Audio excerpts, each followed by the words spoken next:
Hello friends, स्वागत है आप सभी का हमारे चैनल स्टडी टैब पर। फ्रेंड्स, इस वीडियो में डिस्कस करेंगे उत्तराखंड का फुल लेंथ मॉडल पेपर जो आने वाले आपके वीडियो का एग्जाम है उसके लिए काफ़ी ये यहाँ पर महत्वपूर्ण होने वाला है। क्वेश्चंस एकदम दोस्तों यूके ट्रिपल एससी पैटर्न के बेस पर यहाँ पर इस मॉडल पेपर में कवर किए गए हैं। तो आप सभी बस अपना स्कोर यहाँ पर कमेंट में ज़रूर बताइए। तो चलिए करते हैं वीडियो को स्टार्ट। एकदम डिटेल में इस मॉडल पेपर को फ्रेंड्स डिस्कस करेंगे एक्स्ट्रा फैक्ट्स के साथ। फर्स्ट क्वेश्चन है, मानस खंड में वर्णित पंचशिखा पर्वतों में शामिल नहीं है। अब पूछा गया है दोस्तों कौन सा नहीं है, तो देख लीजिए आप। ये ऑप्शन नंबर है बिल्कुल सही है, माणा, नंदा देवी, कामेड, ये मिल गया आपको पंचाचूली, यानी ऑप्शन नंबर सी होगा इसका यहाँ पर करेक्ट आंसर। चलते हैं आगे। फूलों की घाटी के विषय में वर्णित कौन सा युग्म असत्य है।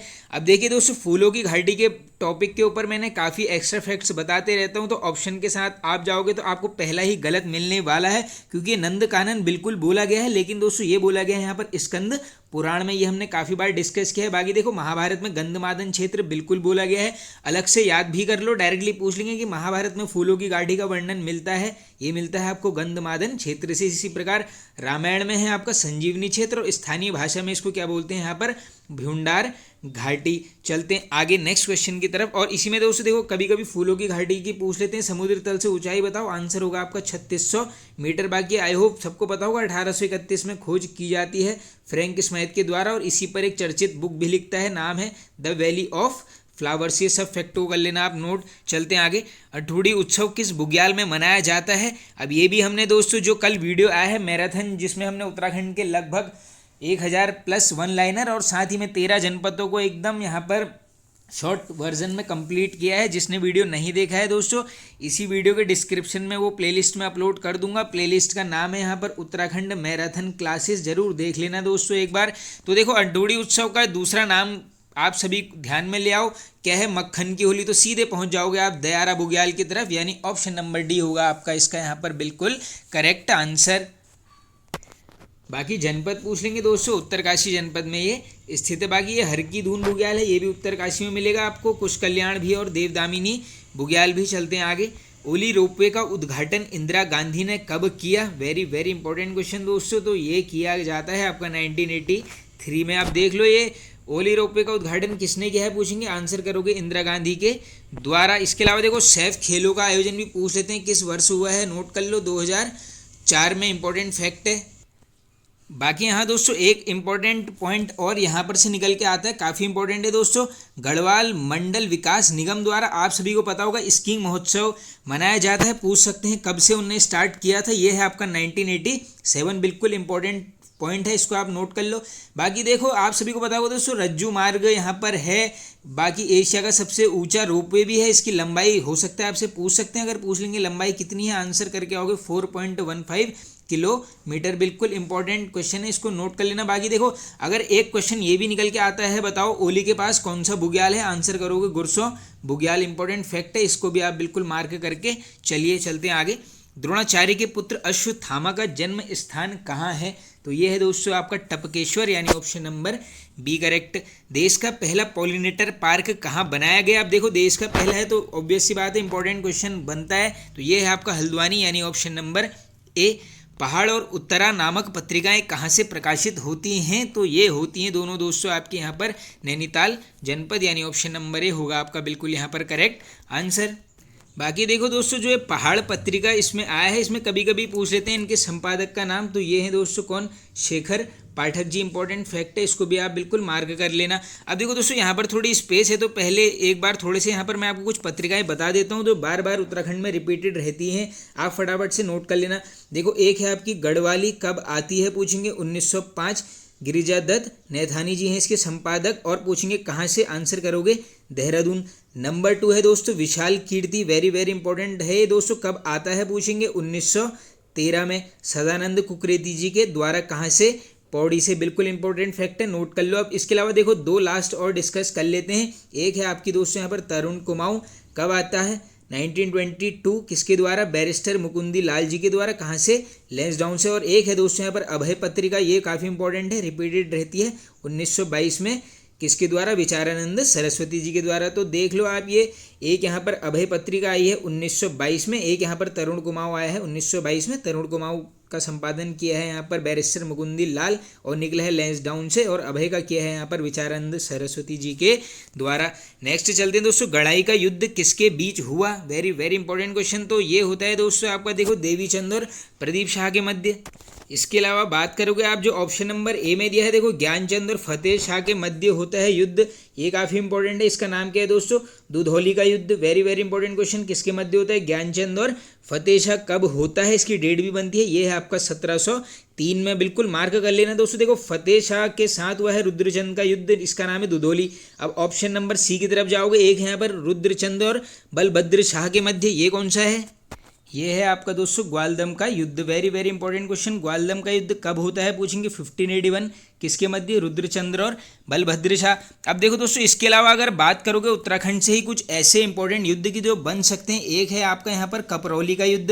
दोस्तों देखो यूके ट्रिपल एस आसान क्वेश्चंस तो पूछता है, लेकिन मान के चलना 5 to 6 क्वेश्चन एकदम हार्ड लेवल के वहाँ पर पूछे जाते हैं, तो उस टाइप के आप चीज़ों को कवर करना स्टार्ट कर दो बिल्कुल।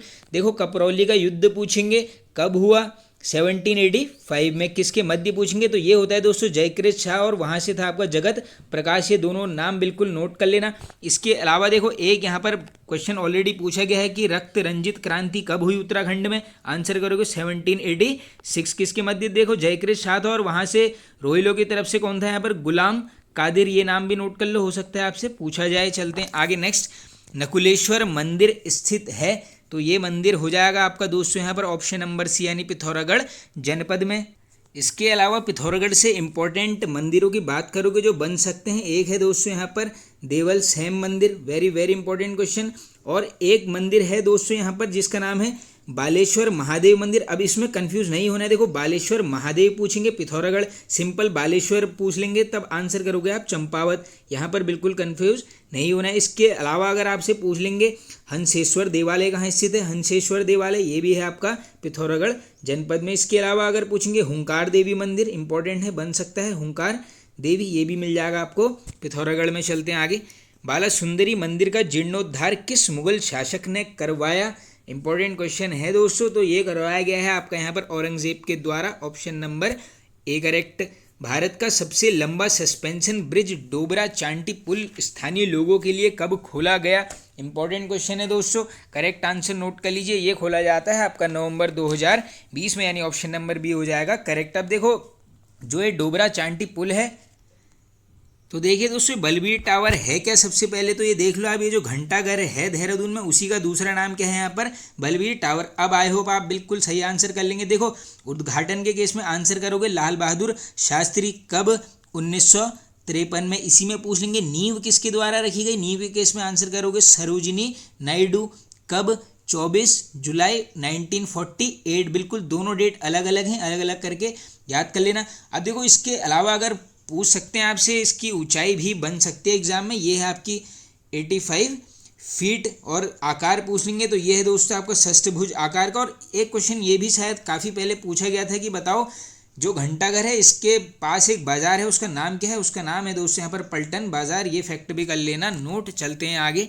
जोगिन चोटी कहाँ स्थित है? इजी हो जाएगा बिल्कुल, ये होगी आपकी उत्तरकाशी जनपद में। विज्ञान धाम कहाँ स्थित है? ये भी आसान है दोस्तों बिल्कुल, ये है आपका देहरादून। Option number D. श्रीमान उपनाम से कौन जाने जाते हैं? तो ये जाने जाते हैं आपके दोस्तों यहाँ पर Mohanlal Uniyal ji. Option number C. बाकी देखो शिव प्रसाद डबराल जी को क्या बोलते हैं यहाँ पर? चारण। इसी प्रकार महावीर त्यागी जी को बोला जाता है यहाँ पर देहरादून का सुल्तान। ये काफ़ी बार क्वेश्चन निकल के आते हैं। अब देखो ये एक ऑप्शन नंबर ए में नाम है यहाँ पर शिव प्रसाद डबराल जी का, तो मान के चलना उत्तराखंड में अगर एग्जाम होते हैं तो इनसे एक क्वेश्चन बिल्कुल पूछा जाता है, तो इनको करते हैं बिल्कुल डिटेल में कवर। तो देखिए दोस्तों सबसे पहले नाम निकल के आता है, इन चारण उपनाम किसका है?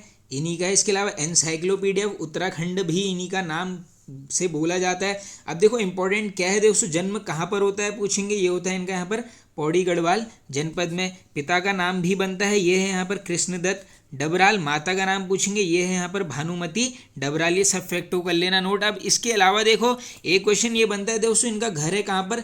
दुगड्डा में। अब जो इनका घर है ना दोस्तों, उसको पूछ सकते हैं आपसे कि किस नाम से जाना जाता है, तो उसे जानते हैं यहाँ पर उत्तराखंड विद्या भवन के नाम से। डायरेक्टली पूछ सकते हैं आपसे उत्तराखंड विद्या भवन पुस्तकालय किसके घर का नाम है? आंसर करोगे शिव प्रसाद डबराल। अब देखो इनकी यहाँ पर दोस्तों कुछ प्रमुख रचनाएं हैं जो बार बार उत्तराखंड में रिपीटेड होती हैं। एक है यहाँ पर उत्तराखंड का इतिहास 12 भागों में किसने लिखा है, ये लिखा गया है यहाँ पर डबराल जी के द्वारा। इसके अलावा अनदर इम्पोर्टेंट बुक है, ये है आपके यहाँ पर गोरा बादल गढ़वाली मेघदूत, ये सब इनकी रचना है। और एक जो लास्ट बनती है दोस्तों, ये यहाँ पर उत्तरांचल के अभिलेख एवं मुद्राएं, अगर पूछ लेंगे किसकी यहाँ पर पुस्तक है, ये भी है यहाँ पर शिव प्रसाद डबराल जी की। चलते हैं आगे। देबू किसका सेनापति था, तो ये किसका था दोस्तों यहाँ पर कफ्फू चौहान। और पूछ लेते हैं किस गढ़ से संबंधित है, ये है आपका उप्पू गढ़ से। चलते हैं आगे। कुलसारी का सूर्य मंदिर कहाँ स्थित है, तो कुलसारी का हो जाएगा आपका दोस्तों यहाँ पर चमोली, यानी ऑप्शन नंबर ए करेक्ट। तो देखिए दोस्तों यहाँ पर राज्य में जितने भी सूर्य मंदिर हैं इनको यहीं पर कवर कर लेते हैं। देखो सबसे पहला है कुलसारी, चमोली में है। दूसरा है आपका कटारमल, कहाँ पर है, अल्मोड़ा जनपद में। अब यहाँ से मैं आपको पिथौरागढ़ के 3 बताने वाला हूँ, तीनों अलग अलग करके नोट कर लेना। ये देखो पिथौरागढ़ में कौन कौन से हैं, एक है आपका मण का सूर्य मंदिर, इसके अलावा चौपाता का सूर्य मंदिर भी यहीं पर है। इसके तीसरा है आपका पाभे का भौनादित्य सूर्य मंदिर, पाबे का भौनादित्य सूर्य मंदिर, ये तीनों कहाँ पर हैं आपके पिथौरागढ़ जनपद में। अब बात करेंगे देखो सिर्फ और सिर्फ चंपावत से कितने हैं। देखो चंपावत में पूछेंगे आपको, एक इंपॉर्टेंट है यहाँ पर खेती खान का सूर्य मंदिर, इसके अलावा रमकादित्य सूर्य मंदिर, ये भी मिल जाएगा आपको चंपावत में। और एक और है दोस्तों रमक सूर्य मंदिर, कहीं पर रमक मिलेगा कहीं पर सुई मिलेगा, तो कंफ्यूज मत होना, दोनों का नाम एक ही है। अब देखो ये हो गए आपके चंपावत पिथौरागढ़ के। अब हाँ उत्तरकाशी में इंपॉर्टेंट है, ये है आपका भटवाड़ी का सूर्य मंदिर। क्यार का सूर्य मंदिर कहाँ पर है दोस्तों, ये है आपका पौड़ी गढ़वाल जनपद में। अब इसके अलावा कौन सा बच गया दोस्तों, सभी यहाँ पर कवर। हाँ एक लास्ट है दोस्तों घोड़ाखाल का सूर्य मंदिर, तो ये आसान हो जाएगा बिल्कुल, ये है आपका नैनीताल जनपद में। चलते हैं आगे नेक्स्ट क्वेश्चन की तरफ। सैनिक घोड़ाखाल सैनिक स्कूल की स्थापना 1966 में किसने की थी, बिल्कुल इजी हो जाएगा दोस्तों, ये करी गई थी यहाँ पर जयमल सिंह जी के द्वारा। घोड़ाखाल स्कूल कहाँ पर है, नैनीताल में। कब हुई है स्थापना, 1966 में। गांव में बीमारियों आपदाओं से बचने के लिए कौन सा पर्व मनाया जाता है, तो दोस्तों ये पिछले जो उत्तराखंड का वीडियो था मैंने आपको सिंपल सी छोटी सी ट्रिक से बता दिया था कि सारे गांव को बीमारी से बचाओ। तो देख लो यहाँ पर सारा कहाँ पर है, ऑप्शन नंबर डी करेक्ट हो जाएगा आपका। आगे चलते हैं। भूमि बंदोबस्त की शुरुआत किस चंद शासक द्वारा की गई, वेरी वेरी इंपॉर्टेंट क्वेश्चन दोस्तों। तो ये कौन करता है आपका रत्नचंद, यानी ऑप्शन नंबर ए करेक्ट। धारी देवी सिद्धपीठ किस नदी पर है, ये भी इंपॉर्टेंट क्वेश्चन है दोस्तों, तो ये हो जाएगा आपका यहाँ पर अलकनंदा नदी के तट पर, यानी ऑप्शन नंबर बी करेक्ट। साहसे श्री प्रतिबस्ती किसका स्लोगन है, तो ये स्लोगन है दोस्तों यहाँ पर नेहरू पर्वतारोहण संस्थान, कहाँ पर है, उत्तर काशी में। चलते हैं आगे नेक्स्ट। बिरमा गागस विनो किसकी सहायक नदियां हैं, तीनों अलग अलग करके याद कर लेना। तो ये है दोस्तों आपकी पश्चिमी रामगंगा, यानी ऑप्शन नंबर ए करेक्ट। उत्तर काशी के समसू देवालय में किस रूप की पूजा की जाती है, तो आप सभी को पता होगा दोस्तों यहाँ पर दुर्योधन की पूजा की जाती है, ऑप्शन नंबर डी। देख लो उत्तर काशी में है ये। चलते हैं आगे। कोठार बांध किस नदी पर बसाया गया है, तो कोठार बांध है आपका फ्रेंड्स यहाँ पर कोसी नदी, ऑप्शन नंबर ए करेक्ट। 1857 की क्रांति के समय टिहरी नरेश कौन थे, तो ये कौन थे दोस्तों, ये हो जाएंगे आपके यहाँ पर Sudarshan Shah, option number B correct. अब देखिए दोस्तों बात आई है सुदर्शन शाह जी की, तो मान के चलना इनसे भी यहाँ पर क्वेश्चन बन जाते हैं। तो सबसे पहले क्वेश्चन बनता है, बताओ इनका कार्यकाल कब से स्टार्ट हुआ और कहाँ तक गया। 1815 से चलेगा, कहाँ तक चलेगा, 1859 तक। अब इसके अलावा कैसे कैसे क्वेश्चन बनेंगे, देखो टिहरी को बनाते हैं राजधानी, कब बनाते हैं, 28 दिसंबर 1815। ये 28 दिसंबर को अलग से नोट कर लो, क्योंकि ये क्या है यहाँ पर टिहरी रेस्टोरेशन डे कब मनाते हैं पूछेंगे, आंसर करोगे 28 दिसंबर, ये बिल्कुल फैक्ट बनते रहता है। अब इसके अलावा देखो इनके शासनकाल में एक यात्री आता है, 1820 में आता है, क्या नाम है, मूर क्राफ्ट, बिल्कुल फैक्ट को नोट कर लेना। ये इसीलिए इम्पोर्टेंट है क्योंकि ये डायरेक्टली यहाँ पर सुदर्शन शाह जी को एक नाम से संबोधित किया गया है, वो क्या नाम है यहाँ पर, कलाविदों का शिरोमणि। किसने बोला है पूछ लेंगे, कलाविदों का शिरोमणि, आंसर करोगे मूर क्राफ्ट के द्वारा। कब आया है, 1820 में, ब्रिटिश पर्यटक ये रहा चुका है। अब इसके अलावा देखो मृत्यु कब हुई पूछेंगे, तो 1859 में हो जाती है मृत्यु। अब बात करेंगे यहाँ पर सिर्फ और सिर्फ इनके कार्यों की। अगर इनकी कार्यों में इंपॉर्टेंट जाओगे तो पहला क्वेश्चन बनेगा आपसे कि टिहरी का बताओ प्रथम भूमि बंदोबस्त किसके द्वारा किया गया, आंसर करोगे सुदर्शन शाह। कब किया गया, 1823 में 1823 में क्या कर दिया है, पहला भूमि बंदोबस्त। एक साल आगे जाएंगे यानी 1824 में यहाँ क्या होता है दोस्तों, जो रवाई परगना है इसको यहाँ पर शामिल कर देते हैं टिहरी राज्य में। डायरेक्टली हजारों बार क्वेश्चन बनता है कि यहाँ पर रवाई परगने को टिहरी राज्य में कब शामिल किया गया, 1823। और ऊपर हमने देख लिया है 24 और 23 में हमने देख लिया क्या क्या है, प्रथम भूमि बंदोबस्त। अब इसके अलावा देखो इंपॉर्टेंट पॉइंट इनसे बनते हैं। 1848 में एक इंपॉर्टेंट चीज़ की गई है, टिहरी में बनाते हैं क्या, राजभवन, जिसका नाम इंपॉर्टेंट है। ये क्या नाम रखा गया था यहाँ पर, पुराना दरबार। तो बिल्कुल क्वेश्चन ऐसे बन सकता है कि टिहरी में पुराना दरबार किसने बनाया, आंसर करोगे सुदर्शन शाह। कब बनाया, 1848 में।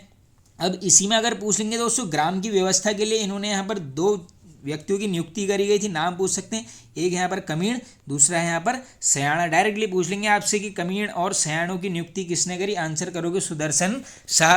अब यहाँ से देखो इनको कुछ नामों के द्वारा संबोधित किया जाता है, तो मैं आपको बता देता हूँ। एक नाम है यहाँ पर दाता ज्ञाता सूरमा। अब पूछ लेंगे आपसे कि सुदर्शन शाह को बताओ दाता ज्ञाता सूरमा किसने बोला, आंसर करोगे अजब राम जी के द्वारा। अब इसी के अलावा देखो आप सभी को पता होगा दोस्तों, सूरत कवि के नाम से खुद को यहाँ पर ये संबोधित करते थे। और इसी में एक क्वेश्चन ये भी बनता है कि डायरेक्टली बताओ जो सभासार ग्रंथ है किसके द्वारा लिखा गया है दोस्तों, ये है सुदर्शन शाह।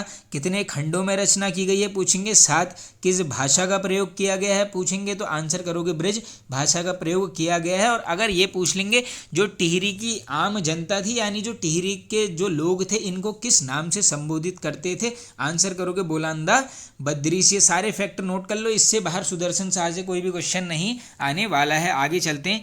चंडाक व मोस्टमानू मंदिर स्थित हैं, तो दोस्तों मैं दोनों ही मंदिरों में गया हूँ। ये है आपका पिथौरागढ़ यानी ऑप्शन नंबर डी में। बाजदिया किस जनजाति के विवाह का प्रकार है, वेरी वेरी इंपॉर्टेंट क्वेश्चन। तो ये है दोस्तों आपका यहाँ पर कौन सा, जौनसारी जनजाति का विवाह। ऐसे भी बन सकता है कि जौनसारी जनजाति में बाजदिया क्या है, तो ये क्या है दोस्तों, विवाह की एक प्रथा है। और सबसे इम्पोर्टेंट फैक्ट ये है कि दोस्तों 3 प्रकार की इम्पोर्टेंट इनकी यहाँ पर विवाह की परंपरा प्रचलित है। एक है बाजदिया, इसके अलावा दूसरा है दोस्तों बेवाकी, और तीसरा है यहाँ पर बोई दोदी की। सब में बो ही कॉमन है, तो इसको इस हिसाब से आप लेके चलना। अब एक क्वेश्चन ये निकल के आता है कि बताओ शान और शौकत वाला विवाह पूछेंगे तो बाजदिया करोगे, और अगर ये पूछ लेंगे साधारण पद्धति वाला विवाह कौन सा है, तो ये हो जाएगा आपका बेवाकी। इस फैक्ट को भी आप नोट कर लेना। बाकी देखो एक क्वेश्चन ये भी पूछा जा सकता है आपसे कि बताओ किस जनजाति में यहाँ पर बहुपति विवाह का प्रचलन रहा है, बहुपति विवाह का प्रचलन, आंसर करोगे जौनसारी जनजाति। बाकी देखो जब अविवाहित लड़की यानी जब शादी नहीं हुई है तो उसको क्या बोलते हैं पूछ लेंगे जौनसारी उसमें, तो ये है आपकी दहनती, और विवाह कर देने के बाद बोला जाता है यहाँ पर रयांती। ये सब बिल्कुल फैक्ट बार बार निकल के आते हैं। अब चलते हैं आगे नेक्स्ट क्वेश्चन की तरफ। अब हाँ दोस्तों देखो जौनसारी जनजाति से एक बार क्वेश्चन पूछ लेते हैं, विश्व मेला कौन सी जनजाति मनाती है, ये मनाएगी आपकी जौनसारी जनजाति। बाकी देखो बैसाखी के बाद ये चलता है यहाँ पर एक, इसी में क्वेश्चन ये बन जाता है जो विश्व मेला है इसके उपलक्ष्य पर एक नृत्य करते हैं, उसका नाम बताओ, तो ये है आपका यहाँ पर जंगबाजी नृत्य। इंपॉर्टेंट क्वेश्चन है, किस अवसर पर करते हैं, विश्व मेले के अवसर पर, कौन, जौनसारी जनजाति के लोग। चलते हैं आगे। हिल साइड सेफ्टी कमेटी का संबंध किससे है, तो ये भी एकदम आसान क्वेश्चन है दोस्तों। जब ये नैनीताल भूकंप आया था, आप सबको पता होगा, हिल साइड सेफ्टी कमीशन का गठन किया जाता है।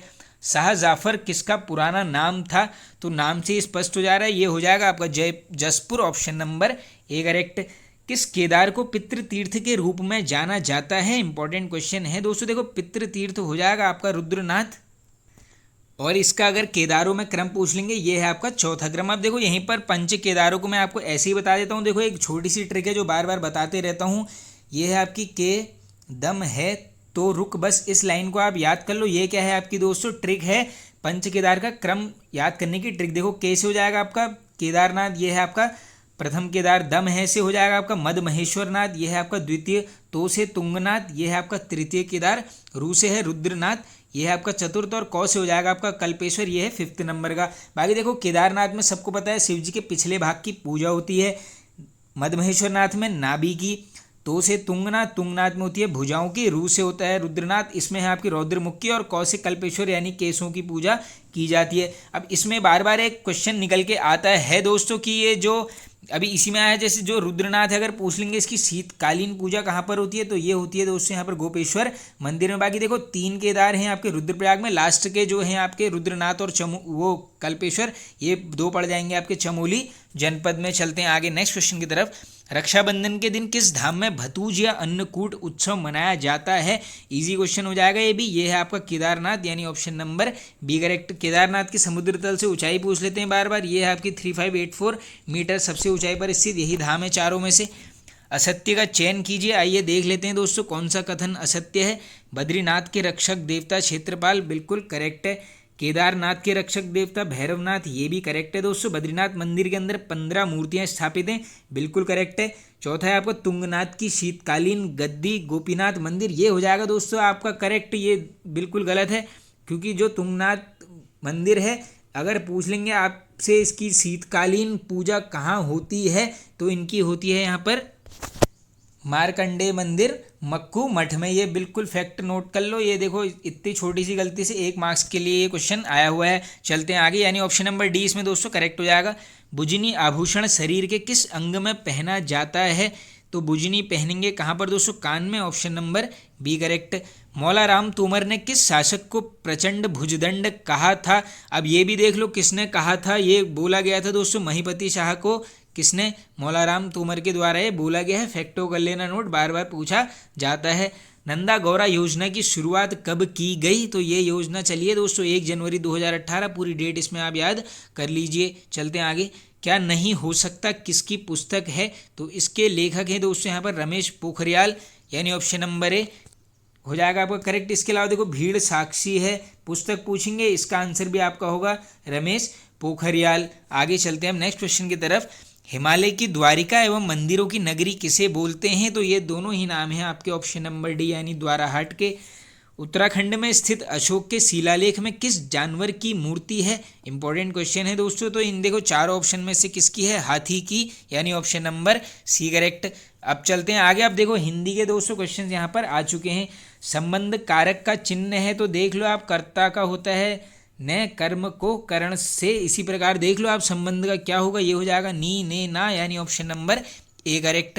निम्न में से विकारी शब्द कौन सा है? अब देख लो दोस्तों जो जोड़ के यहाँ पर परिवर्तन ला सके उसी को बोलोगे विकारी, तो ये होगा आपका ऑप्शन के हिसाब से मैं, यानी ऑप्शन नंबर सी। चलते हैं आगे। फॉरेस्ट गार्ड का फिजिकल देने सैकड़ों लोग पहुंचे, इसमें विशेषण का कौन सा भेद है? अभी देखो फॉरेस्ट गार्ड का यहाँ पर रिजल्ट भी आ चुका है दोस्तों।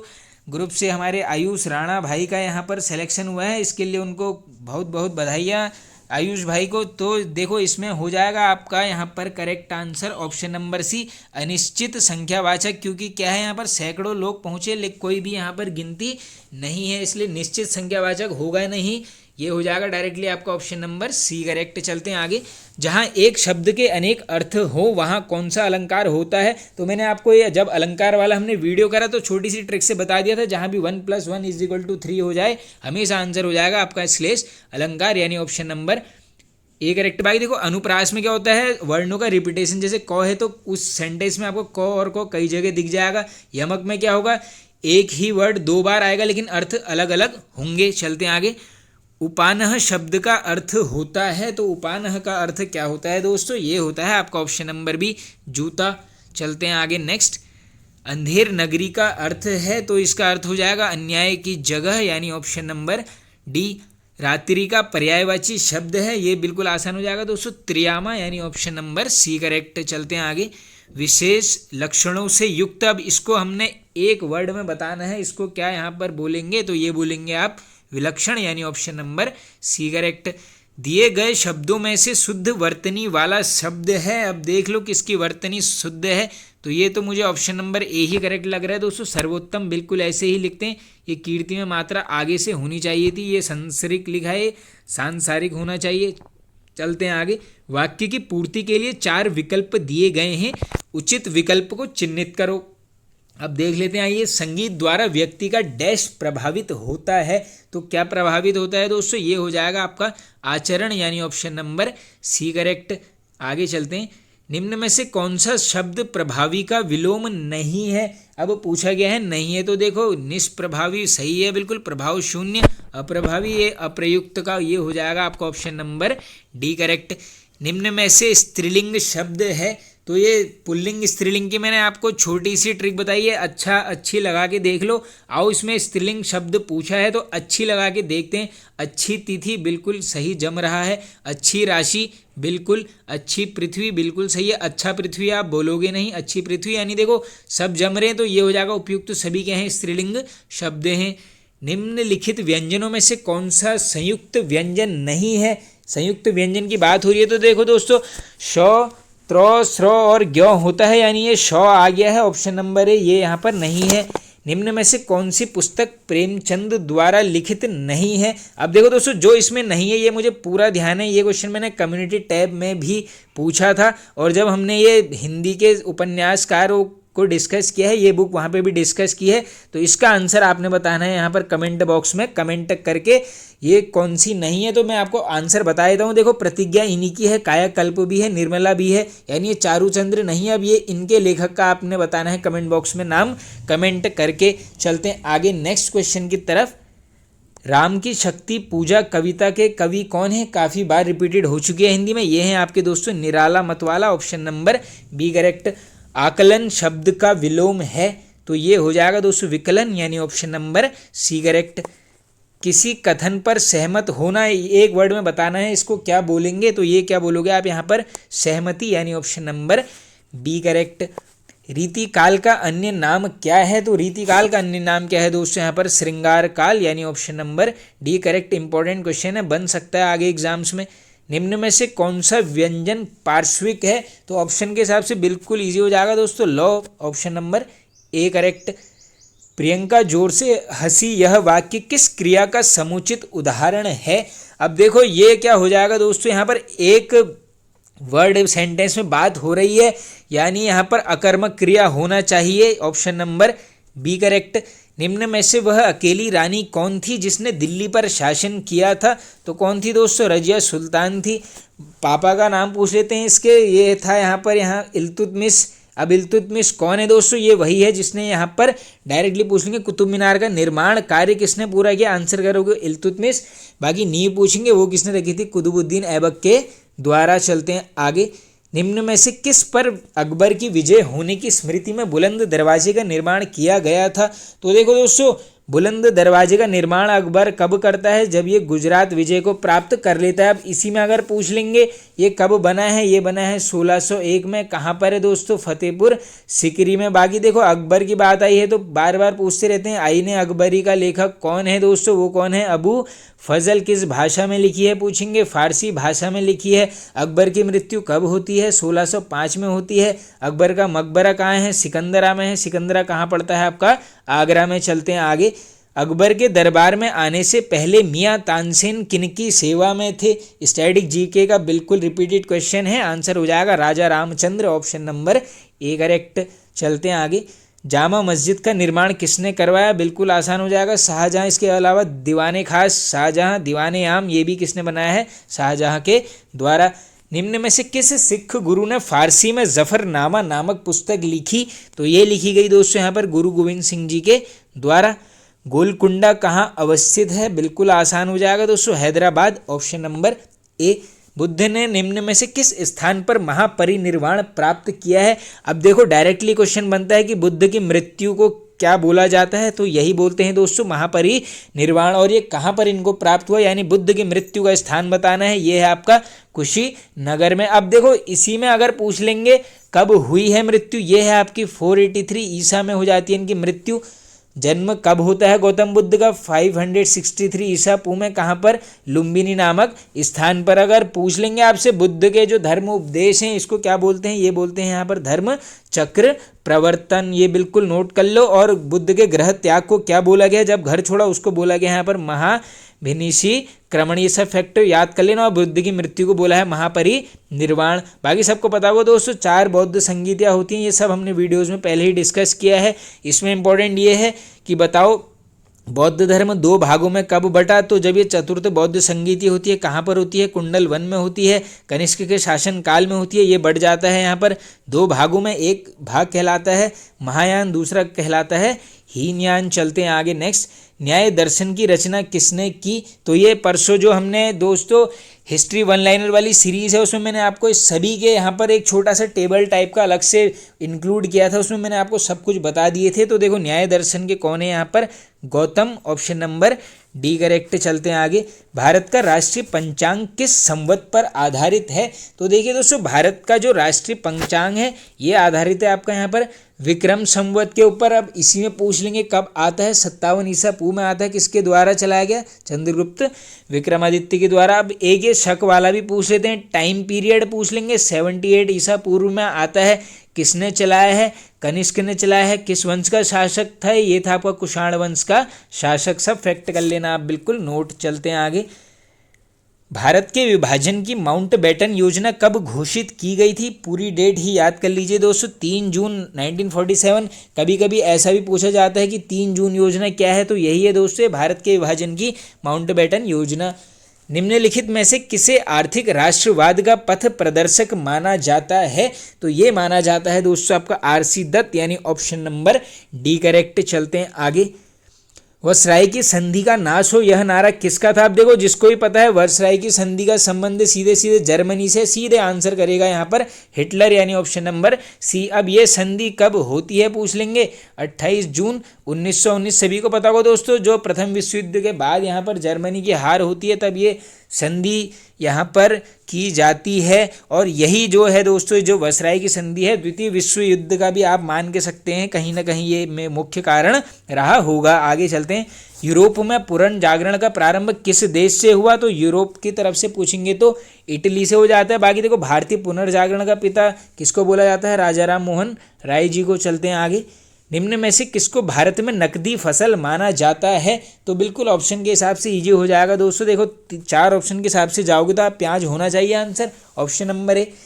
निम्नलिखित में से कौन सी नहर पश्चिम बंगाल में स्थित है? तो देखो, पश्चिम बंगाल में हो जाएगी, शारदा तो करोगी नहीं, सरहिंद नहीं, ये हो जाएगी आपकी ईडन नहर, यानी option number D correct. Bharat में यूनेस्को के विश्व विरासत स्थलों की सूची में नवीनतम संयोजक है। अब ये देखो, नवीनतम पूछा गया तो ये हो जाएगा आपका, सभी को पता होगा, देखो सिंधु घाटी सभ्यता का स्थल था, काफ़ी इंपॉर्टेंट। इसका नाम है आपका धौलावीरा। ये बिल्कुल क्वेश्चन बन सकता है। देखो, इस टाइप के क्वेश्चंस इंपॉर्टेंट हो जाते हैं। अब देखो, यूनेस्को की जब भी बात आएगी तो कुछ क्वेश्चंस निकल के आते हैं। सबसे पहला है आपका यूनेस्को का गठन पूछते हैं, पूरी डेट याद कर लेना, 16 नवंबर 1945। मुख्यालय कहाँ पर है? पेरिस में है। वर्तमान अध्यक्ष पूछ लेंगे कौन है? ये है आपके एंड्रे एजोले। देशों की संख्या पूछेंगे 195, 195। इसी में इसकी फुल फॉर्म भी आती है। ये क्या है यहाँ पर? United Nations Educational Scientific and Cultural Organisation. ये बिल्कुल आप इस फुल फॉर्म को भी नोट कर लेना। चलते हैं आगे। 1956 में राज्यों का पुनर्गठन करने से अब क्या हुआ था दोस्तों? आप सभी को पता होगा, 14 राज्य और 6 संघ राज्य बन गए थे। बिल्कुल आसान हो जाएगा, ऑप्शन नंबर ए करेक्ट। चलते हैं आगे।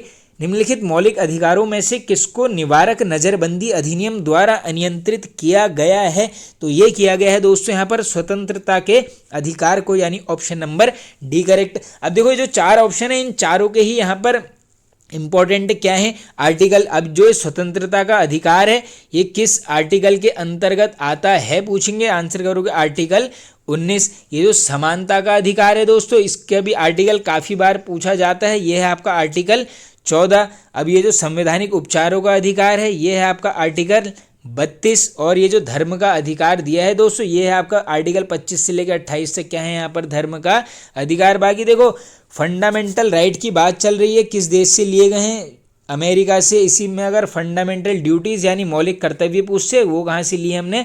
रशिया से। चलते हैं आगे। भारत के संविधान में शामिल राज्य के नीति निर्देशक सिद्धांतों की अवधारणा किसके संविधान से ली गई है?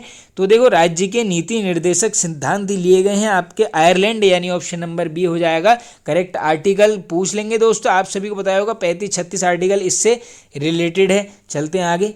भारत की राजकोषीय नीति में निम्न में से कौन सा उद्देश्य शामिल नहीं है?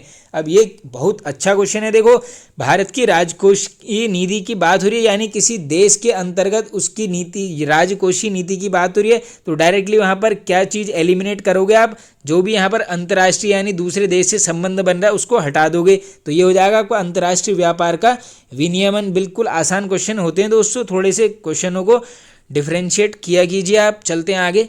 सरकार द्वारा लगाए गए अवरोधों को हटाना कहलाता है, तो ये क्या कहलाता है दोस्तों यहाँ पर? उदारीकरण, ऑप्शन नंबर डी करेक्ट। संविधान के अनुच्छेद 1 में भारत को बोला गया है, तो भारत राज्यों का संघ होगा, यानी ऑप्शन नंबर ए करेक्ट। चलते हैं आगे। निम्न में से किस याचिका, जिसे रिट बोलते हैं दोस्तों, के अधीन किसी कर्मचारी को ऐसी कार्यवाही करने से रोका जा सकता है जिसके लिए वह सरकारी तौर पर हकदार नहीं है? तो ये कौन सी है दोस्तों? अधिकार परीक्षा writ, option number A correct. बाकी देखो रिट वगैरह का आप सभी को पता होगा, संवैधानिक उपचारों के अधिकार के अंतर्गत आते हैं। आर्टिकल 32 में है ये सब कुछ दिया हुआ। हमारे संविधान में निदेशक सिद्धांत अब ये बताना है दोस्तों, तो ये क्या है दोस्तों? कानूनी अदालतों द्वारा प्रवर्तनीय है, यानी ऑप्शन नंबर सी हो जाएगा आपका यहाँ पर करेक्ट आंसर। चलते हैं आगे। राष्ट्रपति द्वारा राष्ट्रीय आपात स्थिति की घोषणा किए जाने के बाद किस अवधि तक उसका अनुमोदन संसद के प्रत्येक सदन द्वारा होना जाना चाहिए? तो ये होना चाहिए आपका 1 महीने के भीतर, यानी ऑप्शन नंबर डी होगा बिल्कुल करेक्ट आंसर। जनसंख्या सिद्धांत के प्रतिपादक हैं, इंपॉर्टेंट क्वेश्चन है दोस्तों, ये कौन है आपके? मार्क्स, यानी ऑप्शन नंबर डी करेक्ट। चलते हैं आगे। रिक्त स्थान की पूर्ति करें। अधिकार कर्तव्यों फिर बताना है हमने, क्या भरोगे? तो क्या है? अधिकार जो है यहाँ पर कर्तव्यों को अनुदेशित करता है, यानी ऑप्शन नंबर ए होगा करेक्ट आंसर। किसी धर्म विशेष के संवर्धन के लिए करों के भुगतान की अनिवार्यता से मुक्ति की गारंटी दी गई है। अब देखो आर्टिकल हैं, बिल्कुल आर्टिकल से तो मान के चलना एग्जाम में एक आर्टिकल जरूर पूछा जाएगा, तो इसका आंसर हो जाएगा आपका article 27, option number D correct. Bharat में किस क्षेत्र में अत्यधिक असिंचित खेती की जाती है? तो देख लो असिंचित खेती सीधे दक्कन के पठार की तरफ चले जाना, option number A correct. Bharat लौह अयस्क का निर्यात मुख्यतः किस देश को करता है? तो भारत किसको करता है दोस्तों यहाँ पर? Japan, option number B. कर को प्रतिगामी तब कहा जाता है जब उसका भार, तो जब उसका भार दोस्तों अमीरों की तुलना में गरीबों पर बहुत अधिक पड़ता है, यानी ऑप्शन नंबर सी होगा यहाँ पर बिल्कुल राइट आंसर। निम्न में से कौन सा राज्य नर्मदा नदी की घाटी का हिस्सा नहीं है? अब देखो ऑप्शन के हिसाब से एलिमिनेट करोगे, नर्मदा घाटी की तरफ जाओगे तो गुजरात बिल्कुल, मध्य प्रदेश, महाराष्ट्र, ये मिल गया आपको Rajasthan, option number C correct. चलते हैं आगे। काजीरंगा राष्ट्रीय उद्यान किसके लिए प्रसिद्ध है? तो दोस्तों काजीरंगा किसके लिए प्रसिद्ध है यहाँ पर? यह है आपका 1 हॉर्न्ड राइनो, यानी गैंडे के लिए। कहाँ पर है? असम में है। एक और असम से बनता है, इसका नाम है आपका नामेरी राष्ट्रीय उद्यान। कहाँ पर है? ये भी आपका असम में है। पब्लिक डोमेन सॉफ्टवेयर है। अब देखो कुछ कंप्यूटर के क्वेश्चंस आएंगे, तो ये क्या हो जाएगा? इंटरनेट पर जो मुफ्त में उपलब्ध सॉफ्टवेयर है वो क्या है? Public domain software, option number D. MS word उदाहरण है, तो दोस्तों MS वर्ड किसका उदाहरण है? ये है आपका एप्लीकेशन सॉफ्टवेयर, यानी ऑप्शन नंबर डी। आगे चलते हैं। घाटी मार्ग का संबंध है दोस्तों दर्रा, देखो घाटी मार्ग का संबंध है दर्रे के साथ। इसी प्रकार विसर्पण का संबंध किससे हो जाएगा? ये हो जाएगा आपका delta Pradesh, option number A correct. अब लड़की का यहाँ पर संबंध रखा है दोस्तों सुंदर से। इसी प्रकार लड़के का संबंध बताना है किससे होगा? तो ये हो जाएगा आपका मनोहर, यानी ऑप्शन नंबर ए करेक्ट। चलते हैं आगे। नीचे दिए गए शब्दों को वर्ण क्रम में रखकर सबसे अंत में आने वाले शब्द का चयन कीजिए। अब देखो यहाँ पर अल्फ़ाबेट के हिसाब से जो सबसे लास्ट में आएगा उसको रखना है, तो देखो ये आ जाएगा आपका हेस्टेरोलॉजी, यानी ऑप्शन नंबर बी। बाकी आप इसको आराम से करके देख लेना। आगे चलते हैं। पैरा ओलंपिक 2021 में देश को प्रथम स्वर्ण पदक दिलाने वाली खिलाड़ी अवनी लखेरा का संबंध है। तो देख लो पैरा ओलंपिक 2021 कहाँ पर हुए थे? टोक्यो में हुए थे। देश को पहला स्वर्ण पदक किसने दिलाया है? ये दिलाया गया है अवनी लखेरा के द्वारा। इनका संबंध पूछेंगे, ये है निशानेबाजी से। अब बात करोगे ओवरऑल एथलीट कितने भारत से भाग किया था? ये है आपका 54। इसके अलावा अगर पूछेंगे दोस्तों यहाँ पर कितने गोल्ड मेडल आए थे? ये आए थे 5। सिल्वर मेडल पूछेंगे 8। अगर ब्रॉन्ज मेडल पूछ लेंगे ये आए थे आपके 6। और ओवरऑल पूछ लेंगे यहाँ पर हमारे भारत देश कौन से स्थान पर रहा? तो हम रहे थे यहाँ पर 24वें स्थान पर। चलते हैं आगे। लास्ट क्वेश्चन है, फुटबॉल को संचालित करने वाली संस्था फीफा ने निम्न में से किस देश के फुटबॉल फेडरेशन को सस्पेंड कर दिया है? तो ये किया गया है दोस्तों यहाँ पर पाकिस्तान की। अब देखो बात आई है फीफा की, तो डायरेक्टली पूछ लेते हैं इसका गठन कब होता है? 21 मई 1904 में। और मुख्यालय पूछ लेंगे, ये है आपका ज्यूरिच। कहाँ पर पड़ेगा? ये पड़ेगा आपका स्विट्जरलैंड में। तो फ्रेंड्स ये होता है model paper and. I hope आप सभी को पसंद आया होगा दोस्तों। पसंद आए तो एक लाइक कर दीजिए, वीडियो को ज़्यादा से ज़्यादा शेयर कीजिए दोस्तों।